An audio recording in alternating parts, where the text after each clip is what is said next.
മഹാരാഷ്ട്ര സംബന്ധിച്ച വിവരങ്ങൾ നമുക്ക് ബാലുവിനോട് ചോദിക്കാൻ. ബാലുവിടെ പോയിട്ടുണ്ട്. ബാലു, മഹാരാഷ്ട്രയിലൂടെ സഞ്ചരിക്കുമ്പോൾ ബാലു അവിടുത്തെ ഓരോ കാര്യങ്ങളും കൃത്യമായി പ്രേക്ഷകരിലേക്ക് എത്തിക്കുന്നുണ്ട്. മഹാരാഷ്ട്ര വല്ലാത്ത സ്ഥിതി, വല്ലാത്തൊരു എല്ലാവരുടെ നിലനിൽപ്പിന്റെ മത്സരമാണിത്. ഇപ്പോൾ നോക്കൂ, NCP ഉണ്ടാക്കിയ ശരത് പവാറിന് സ്വന്തം പാർട്ടിയുടെ പേരും ചിഹ്നവും ഇല്ലാതെ പോവുക എന്നൊക്കെ പറയുമ്പോൾ NCPയിലെ വല്ലാത്തൊരു പിളർപ്പ്, ശിവസേനയിലെ പിളർപ്പ് രണ്ടിടത്തായി മാറി നിൽക്കുന്ന സ്ഥിതി. ആർക്കാണ് കൈക്കരുത്ത് കൂടുതൽ, ആർക്കാണ് വോട്ടിന്റെ കരുത്ത് കൂടുതൽ? ഈ തിരഞ്ഞെടുപ്പ് എന്ന് പറയുന്നത് ശിവസേനയെ സംബന്ധിച്ചിടത്തോളം ഒരു ശക്തി തെളിയിക്കൽ കൂടിയാണ്.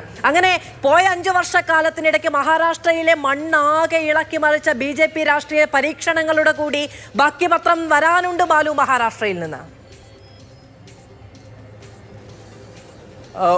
മാധു നേരത്തെ പറയുന്നുണ്ടായിരുന്നു ഈ ഡൽഹി പിടിക്കണമെങ്കിൽ അല്ലെങ്കിൽ ഡൽഹിയിലെ അധികാരത്തിൻ്റെ വഴി ഉത്തർപ്രദേശിലൂടെയാണ് എന്നാണ്. പക്ഷേ ഇപ്പോൾ മിക്ക രാഷ്ട്രീയ നേതാക്കളും ഒക്കെ ഡൽഹിയിൽ സംസാരിക്കുമ്പോൾ പറയുന്നത് 2024 ഡൽഹി ആര് ഭരിക്കണമെന്ന് തീരുമാനിക്കുന്നത് മഹാരാഷ്ട്ര ആയിരിക്കുമെന്നായിരിക്കും. കാരണം ഉത്തർപ്രദേശിൽ എങ്ങനെയൊക്കെ വന്നു കഴിഞ്ഞാലും BJPയെ സംബന്ധിച്ചിടത്തോളം ഒരു വലിയൊരു എഡ്ജ് എല്ലാ രാഷ്ട്രീയ പാർട്ടികളും ഒക്കെ പ്രതീക്ഷിക്കുന്നുണ്ട്. പക്ഷേ മഹാരാഷ്ട്രയിലെ സ്ഥിതി അതല്ല. ഉത്തർപ്രദേശ് കഴിഞ്ഞാൽ രാജ്യത്തെ ഏറ്റവും അധികം തെരഞ്ഞെടുപ്പ് ലോക്സഭാ മണ്ഡലങ്ങളുള്ള സംസ്ഥാനമാണ് മഹാരാഷ്ട്ര. മഹാരാഷ്ട്രയിലെ 48 സീറ്റുകളുടെ വിധി എങ്ങോട്ടാണ്, അത് ഇന്ത്യൻ ഭരണം അടുത്ത ആര് ഇന്ത്യ ഭരിക്കുമെന്നതിനെ സംബന്ധിച്ചിടത്തോളം ഏറ്റവും നിർണായകമായിരിക്കുമെന്നാണ് പൊതുവെ ഇപ്പോൾ വിലയിരുത്തപ്പെടുന്നത്. കാരണം ഇന്ത്യ മുന്നണിയുടെ കഴിഞ്ഞ ദിവസത്തെ ചേർന്ന യോഗത്തിൽ ശരത് പവാർ അവതരിപ്പിച്ച ഒരു കണക്കുണ്ട്.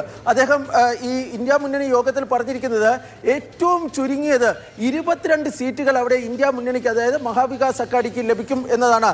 അത് അദ്ദേഹം ഉറപ്പു പറയുന്നുണ്ട്. മറ്റ് 7 സീറ്റുകളെ സംബന്ധിച്ചിടത്തോളം അത് അങ്ങോട്ടോ ഇങ്ങോട്ടോ മറിയാമെന്നാണ് ശരത് പവാർ പറഞ്ഞിരിക്കുന്നത്. കഴിഞ്ഞ തവണത്തേനൊക്കെ വെച്ച് നോക്കുമ്പോഴത്തേക്കും ഏതാണ്ട് 50% സീറ്റാണ് ഇത്തവണ മഹാവികാസ് അഘാഡി ഈ മഹാരാഷ്ട്രയിൽ പ്രതീക്ഷിക്കുന്നത്. അതിന് അവർക്കുള്ള ഘടകം എന്ന് പറഞ്ഞു കഴിഞ്ഞാൽ മറാഠ വോട്ടും മുസ്ലിം വോട്ടും ഇത്തവണ മഹാവികാസ് അഘാഡിക്കൊപ്പം ചേർന്നു എന്നതാണ്. അതിനോടൊപ്പം ഒരു വിഭാഗം ദളിത് വോട്ടും കൂടെ വരുമ്പോൾ സ്വാഭാവികമായും ഈ ശരത് പവാറിന്റെ കണക്ക് 22ലേക്ക് എത്തിയിരിക്കുകയാണ്. പക്ഷേ കോൺഗ്രസിൻ്റെയൊക്കെ നേതാക്കളൊക്കെ പറയുമ്പോൾ ഏതാണ്ട് 30-ലധികം സീറ്റ് കിട്ടുമെന്നുള്ള പ്രതീക്ഷയാണ് അവർ വച്ചു പുലർത്തുന്നത്. എന്നാൽ എക്സിറ്റ് പോൾ സർവേ ഫലങ്ങൾ അവിടെ ഈ NDAക്കാണ് ഒരു നേരിയ അപ്പർ ഹാൻഡ് നൽകുന്നത്. ഏതായാലും 2019 ആവർത്തിക്കില്ല എന്ന പ്രതീക്ഷ തന്നെയാണ് മിക്ക രാഷ്ട്രീയ പാർട്ടികളും ഈ മഹാരാഷ്ട്രയെ സംബന്ധിച്ചിടത്തോളം പ്രതീക്ഷിക്കുന്നത്. കാരണം 2019 NDAക്ക് വലിയൊരു നേട്ടമുണ്ടായ സംസ്ഥാനമാണ് മഹാരാഷ്ട്ര. പക്ഷേ ഇത്തവണ അത് ആവർത്തിക്കില്ല എന്നാണ് കരുതുന്നത്.